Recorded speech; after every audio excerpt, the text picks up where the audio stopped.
Ariel, mga anong oras yung tantyang landfall ng bagyo at tutodo pa ba yung ulan?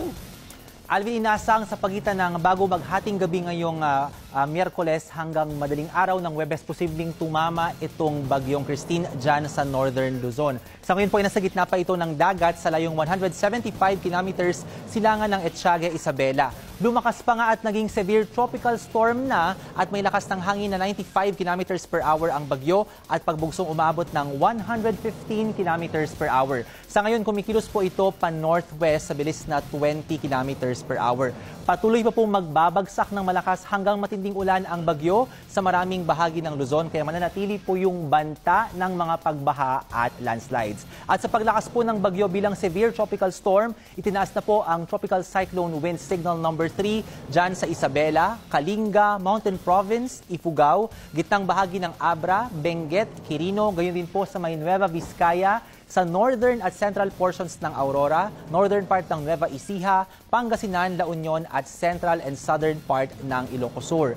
Signal number 2 pa rin naman dito sa Metro Manila, dyan po sa Ilocos Norte, nalalabing bahagi ng Ilocos Sur, Apayao, ibang bahagi ng Abra, Cagayan kasama ang Babuyan Islands, gayon din po dyan sa bahagi ng ibang nalalabing bahagi ng Aurora at ng Nueva Ecija, Bulacan, Tarlac, Pampanga, Zambales, Bataan, maging sa Cavite, Laguna, Rizal, buong Quezon po kasama ang Polillo Islands, Camarines Norte, Camarines Sur at dyan sa amin sa Catanduanes. Signal number 1 naman sa Batanes, Batangas, Occidental Mindoro kasama ang Lubang Islands, Oriental Mindoro, Marinduque, Romblon, Calamian Islands dyan po sa Northern Palawan, Albay, Sorsogon, Masbate kasama ang Burias at Ticao Islands, Aklan, Capiz dyan po sa Iloilo, Antique kasama yung Caluya Islands, Guimaras, hilagang bahagi ng mga probinsya ng Negros Occidental at Negros Oriental, Northern at Central Cebu kasama po ang Bantayan at Camotes Islands, Bohol, Eastern Samar, Northern Samar, Samar Province, maging dyan po sa Biliran, Leyte, Southern Leyte, Dinagat Islands, Surigao del Norte, kasama po ang Siargao at Bukas Grande Islands. Ngayon nga pong Miyerkules ng bago maghating gabi o bukas ng madaling araw ng Huwebes, tatama ang bagyo dyan sa Isabela at sa pagtama nito o pagdaan dyan sa may kabundukan ng Sierra Madre at Cordillera ay bahagyang hihina ang bagyo. Nasa West Philippines na ito, Huwebes ng hapon at posibleng makalabas na ng Philippine Area of Responsibility ang bagyo sa araw ng Biyernes.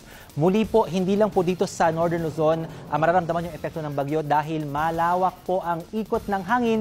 Kaya yung mga pag-ulan po at pagbugso ng hangin mararanasan din sa ibang bahagi pa ng Luzon, maging sa may Western Visayas at dyan sa Western Mindanao. At kapamilya, matinding ulan po ang binagsak ng bagyong Christine sa Southern Luzon dahil 5 istasyon ng Pag-asa nagtala ng mahigit 300 mm na ulan sa loob ng 24 na oras. Kasing lalim po yan ng isang talampakan o medyo mababa lang po sa tuhod kung kayo ay nasa isang basketball court. Pinakamarami po ang ulang natanggap ng Daet, Camarines Norte na 528.5 mm. Mas marami pa po yan sa binuhos na ulan ng bagyong Ondoy at masigit pa yan sa isang buwang ulan dyan sa Daet sa buwan ng Oktubre. Maulan din po dyan sa Legazpi City, sa Huban, Sorsogon, sa Mulanay, Quezon at maging dyan sa Vira, Catanduanes. Kaya naman po umabot ng bubong yung pagbaha sa ilang bayan ng Camarines Sur at ng Albay. At sa rainfall forecast ng The Weather Company, sa Luzon po ngayong gabi hanggang bukas ng umaga, Huwebes, masungit na panahon ang mararanasan dyan po sa Cordillera, Cagayan Valley, kasama po yung malalakas hanggang matinding pag-ulan. At meron din pong matinding pag-ulang iral dito sa Central Luzon at sa Southern Luzon. Kitang-kita po natin yung mapulang kaulapan, ibig sabihin marami po yung dalang ulan. Maulan pa sa Central Luzon, bandang tanghali at hapon, at pagsapit ng gabi dito po sa kanlurang bahagi ng Ilocos Region at Central Luzon, meron pang aasahang malalakas na mga pag-ulan. Muli po, mataas ang banta ng mga pagbaha at landslides. Bago naman magtanghali hanggang hapon, may mga pagulang aasahan dyan sa probinsya ng Palawan. At sa Visayas, magdamag din na makakaranas pa ng mga pagulan sa Western Visayas at maging dito po sa Negros Island. Bandang tanghali naman, may mga pagulan ding makikita o mararanasan sa ilang lugar sa Cebu at maging dito sa Leyte provinces. At hanggang gabi pa po, maulan sa Panay, Guimaras at maging dito sa Negros Island. Sa Mindanao naman, gaganda na po ang panahon pero meron lamang dadaang mga pag-ulan bandang hapon sa ilang bahagi dito sa may mainland BARMM at Northern Mindanao na mawawala rin pagsapit ng gabi. Pero tayo po sa Metro Manila, Malakas hanggang matinding ulan ang mararanasan mula po madaling araw, tuloy-tuloy hanggang bagong magtanghali. Ayan po, pulang-pula, may orange. Ibig sabihin po ay malakas hanggang matindi yung mga pag-ulan.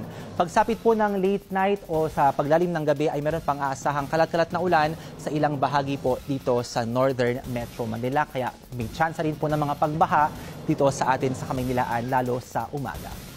Yan po ang update sa lagay ng panahon. Ako po si Ariel Rojas at ingat kapamilya.